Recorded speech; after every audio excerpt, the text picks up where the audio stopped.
Look, great to be back in Singleton today and for a further announcement in relation to our Royalties for a Rejuvenation Fund.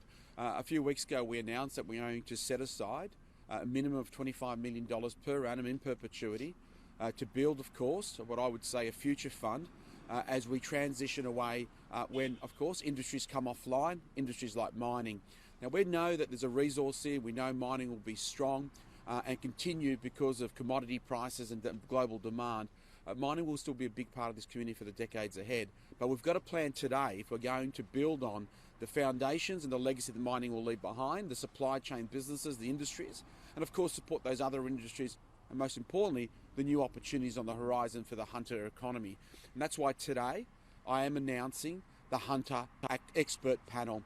This panel will be made up of local community leaders and organisations.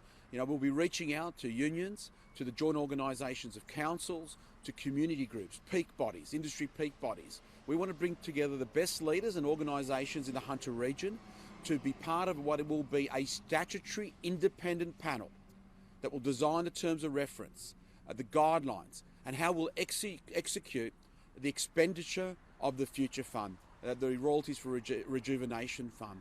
This is about setting up this region for the decades ahead. This is to make sure we do it at a time when we know mining continues to be strong, so we can do it without fear and anxiety when we talk about the transition in the decades ahead. But you've got to plant that seed today. One part is, of course, setting aside funds, and as I said, the minimum of $25 million through our future fund. But the second part is, how do we best use those investments in a way that actually can generate maximum bang for buck? And the best way that I can see is that those decisions should be made at a local level, by local leaders, by mayors, community leaders, industry leaders, the unions. Because when we transition a workforce, we've got to make sure we do it in a way that is calm, in a way that actually embraces the opportunity in front of us. We want to create an economy and a region that has a strong base, great jobs, but we also want to create a beautiful communities. So for our kids, for our future.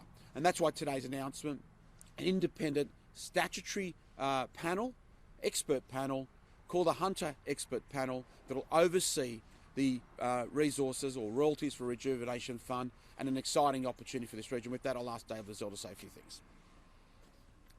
Well, it's a great honour to be here to talk about this announcement today, and it's a great result for the Upper Hunter and for all the people of the Upper Hunter.